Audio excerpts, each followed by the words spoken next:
राम जी की शिक्षा।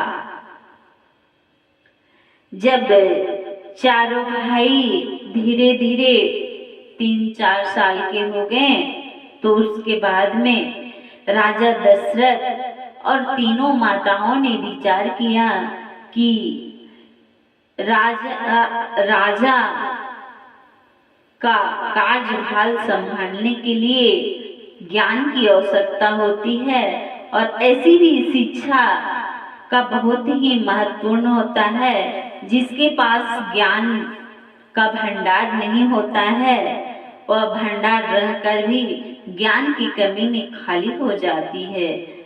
उसी प्रकार राजा दशरथ जो थे अपने चारों पुत्रों को शिक्षा के लिए विश्वामित्र के आश्रम में भेज दिए। आश्रम में चारों राजकुमार की शिक्षा बड़े अच्छे ढंग से चलने लगी। वेद शास्त्र का अध्ययन उन्होंने थोड़े ही समय में पूरा कर लिया था। स्वयं विश्वामित्र जी हैरान थे कि इस छोटी सी आयु में चारों भाइयों की बुद्धि कितनी तेज है। बस एक बात का जरा सा से इशारे पर ही वे समझ जाते थे। आश्रम से बाहर जंगल में जाकर चारों भाई गुरु जी के लिए हर रोज ताजा फल फूल लाते। उसके स्नान के लिए सुबह उठते ही नदी से ताजा जल लेकर आते। समय के साथ साथ वे बड़े होते गए, फिर उनकी शिक्षा भी पूरी हो गई।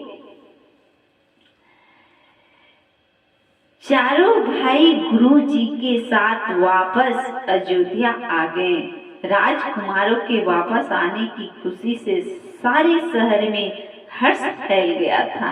जिस प्रकार से अभी खुशी मनाई जाती है, कहा गया है कि राम राज्य सबसे बड़ा राज्य होता है, चाहे वह त्रेता का राज्य हो, द्वापर का या सतयुग का या कलयुग का। आज भी राम जी की नाम से इतनी प्रशंसा पूरे विश्व में गाई जा रही है।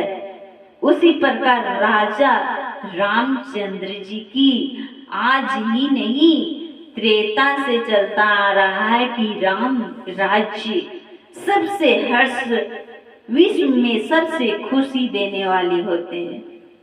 राजकुमार के नाम सुनकर राजा को उनकी चारों भाइयों गुरु जी के साथ वापस अयोध्या आ गए। राजकुमार के वापस आने की खुशी में सारे शहर, गांव, घर, बच्चे सारी खुशियां मनाने लगे।